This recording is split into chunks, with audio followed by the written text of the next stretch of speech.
எப்பவுமே வாயால கெட்டு போறவர் அண்ணாமலைன்னு எல்லாம் சொல்லுவாங்க. எனக்கு நம்பிக்கை இல்லை. ஐபிஎஸ் படிச்சால் இப்படிலாம் பேசுவாரா அப்படின்னு. நேற்று சொல்றாரு, கேட்குறாங்க, ஏங்க பாஜகவை பத்தி இந்த ஆருத்ரா கோல்ட், ஆருத்ரா நிதி நிறுவனம் செல்வ பெருந்தகை பேச இதுதான் கேட்டார் ஒரு நிருபர். உடனே கோபம் பொங்கிட்டு வந்துருச்சு. என்ன சொல்றாரு, அவர் ரவுடி லிஸ்ட் உள்ளவர், ஹிஸ்டரி லிஸ்ட் உள்ளவர், அவருக்கு தொடர்பு இருக்குன்னு பேசுறாரு. ரெண்டு விஷயம் இதுல நான் கேட்கிறேன் அண்ணாமலைய, நீ என்ன ஐபிஎஸ் படிச்ச, என்ன சட்டம் படிச்ச? உண்மைக்கு புறம்பா பேசினா என்ன வழக்கு வரும் உன் பேர்ல? Hate speech. உன்னுடைய பேச்சில் குற்றம் இருந்தால், பிறர் மனம் புண்படும்படி பேசினால், உண்மைக்கு புறம்பாக பொய்யை பேசினால் உன் மீது என்ன சட்டம் பாயன்னு உனக்கு தெரியுமா? ஆதாரம் இல்லாமல் பேசினா என்ன சட்டம் பாயன்னு தெரியுமா? இன்னைக்கு எல்லா தலித் தலைவர்களும் காலையிலிருந்து என்ன தொடர்பு கொண்டு நேரடியாக வந்து ஷெட்யூல் காஸ்ட் ஆணையத்திடம் நாங்கள் புகார் கொடுக்க போறோம், சட்ட பாதுகாப்பு கொடுத்திருக்காங்க இந்தியன் கான்ஸ்டிடியூஷன்ல, இந்த சட்ட பாதுகாப்பு தெரியாம ஒரு அவதூறை ஒரு தலித் மேல பேசினாவே என்ன வழக்குன்னு தெரியும். ஆனா எனக்கு நான் நினைவு தெரிஞ்ச நாள்ல இருந்த நான் இந்த பக்கம் போடுறதில்லை. இது எல்லாம் வாய்ஸ்லெஸ் பீப்புள், குரலற்றவர்களுக்காக பாபா சாஹிப் அம்பேத்கர் கொண்டு வந்த சட்டம், ஜவஹர்லால் நேரு அவர்களால் பரிந்துரை செய்யப்பட்ட சட்டம்.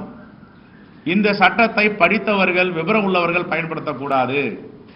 இது பாமர மக்களுக்கும் கிராமங்களில் அடைபட்டு இருக்கின்ற பேச முடியாத வாய்ஸ்லெஸ் பீப்புளுக்கு தான் சட்டம். நான் இது பக்கம் போறது இல்லை.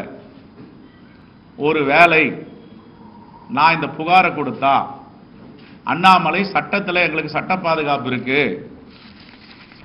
இப்போ இன்னும் நாங்க கொண்டு வந்ததை நீங்க வேறு வழி இல்லாம மெருகேற்றி இருக்கீங்க இந்த சட்டத்தை, உன்னுடைய நிலைமை என்ன ஆகும்? நீங்க சிறைக்கு போறதை யாரும் தடுக்க முடியுமா? எத்தனை ஆண்டுகள் சிறை அண்ணாமலை உங்களுக்கு தெரியுமா? அரசியல் நாகரிகம் கருதி நான் வேண்டான்னு சொல்லியிருக்கேன். அசாசினேஷன் சொல்லுவாங்க. மகாத்மா காந்தி நீ அசாசினேட் பண்ணீங்க, ஆனா அவருடைய வழி வந்தவர்கள் எங்களை போன்றவர்கள் கேரக்டர் அசாசினேஷன் பண்றீங்க. அசாசினேஷனுக்கும் கேரக்டர் அசாசினேஷனுக்கும் என்ன வித்தியாசம் அண்ணாமலைக்கு தெரியுமா? அது what is the meaning of assassination and character assassination? ஒருவனை கேரக்டர் அசாசினேஷன் செய்வதை விட கொலை செய்வதே மேல் என்று அறிஞர்கள் சொல்லி இருக்கிறார்கள். இதெல்லாம் படிச்சிருக்கியா? வாய்க்கு வந்தது எல்லாவற்றையும் பேசிருவியா? நீ உன் கட்சிக்காரங்களை பேசுற, எல்லாரையும் பேசுற. சரி, ரைட். நீ உத்தம புத்திரன். அண்ணாமலைக்கு உறக்க கமலாலயத்தில் கேட்கணும் தான் சவுண்டா கேட்கிறேன். எங்க இருந்து இந்த ஆணவமும் திமிரம் வருது அண்ணாமலைக்கு? தலித்துன்னா யாருன்னு தெரியாது, ஏழை எளிய மக்கள்னா யாருன்னு தெரியாது. விளிமினில இந்த உனக்கு டெஃபமே உனக்கு எப்படி ஐபிஎஸ் பாஸ் பண்ண? நீ உனக்கு யார் ஐபிஎஸ் உனக்கு பாஸ் பண்ண சொல்லு?